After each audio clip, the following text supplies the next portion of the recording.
રસોડામાં ક્યારે ઊંધા ન રાખતા આ બે વાસણ, નહીંતર કંગાળ થતા વાર નહીં લાગે, ઘરમાં નહીં રહે બરકત। દરેક ઘરમાં રસોઈ બનાવ્યા પછી વાસણ ધોઈને ઊંધા રાખી દેવામાં આવે છે, જેથી તે સુકાઈ જાય। જો કે વાસ્તુશાસ્ત્ર અનુસાર કેટલાક ઘરેલું વાસણ એવા છે જેને ઊંઘા કરીને ન રાખવા જોઈએ। જો આ વાસણને ઊંઘા કરીને રાખવામાં આવે તો વાસ્તુ દોષ ઉત્પન્ન થાય છે અને તેના કારણે ઘરમાં દરિદ્રતા વધે છે। તો ચાલો અમે તમને કેટલીક એવી વસ્તુઓ વિશે જણાવીએ જેને ઊંધી કરીને ન રાખવી જોઈએ। વાસ્તુશાસ્ત્રમાં કેટલાક વિશેષ નિયમ છે। જો આ નિયમોનું પાલન કરવામાં આવે તો ઘરમાં સુખ શાંતિનો માહોલ રહે છે। રસોઈ બનાવવા સંબંધિત વિશેષ નિયમોનું પાલન કરવું જોઈએ। રસોડું ઘરનું સૌથી મહત્વનો હિસ્સો હોય છે। અહીં પરિવારના દરેક સભ્ય માટે ભોજન બને છે અને લોકો એકસાથે બેસીને જમે છે। રસોડા સાથે જોડાયેલા વાસ્તુ નિયમોનું પાલન ન કરવાથી જીવનમાં નકારાત્મકતા વધે છે।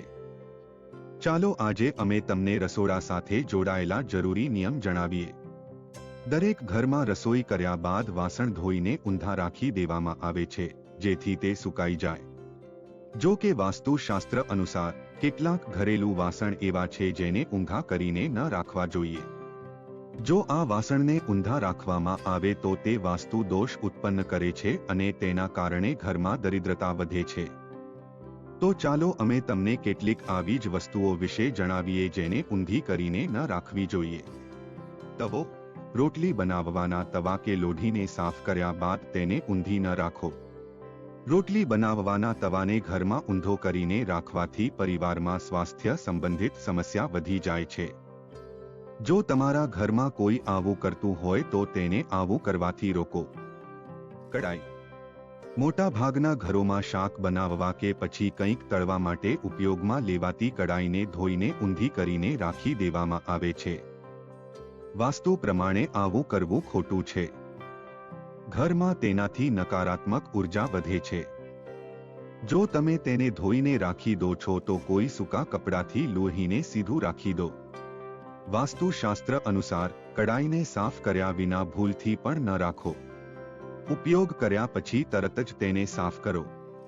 કઈ દિશામાં રાખવા જોઈએ પિત્તળના વાસણ? વાસ્તુશાસ્ત્ર અનુસાર રસોડામાં પિત્તળ, તાંબા, કાંસા અને સ્ટીલના વાસણ પશ્ચિમ દિશામાં રાખવા જોઈએ।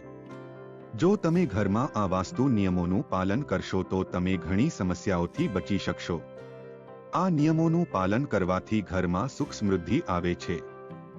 તો મિત્રો, તમને આ વિડિયો કેવો લાગ્યો જરૂરથી કમેન્ટ કરજો। જો સારો લાગ્યો હોય તો વિડિયોને લાઈક અને શેર કરજો અને અમારી ચેનલને સબસ્ક્રાઇબ કરજો।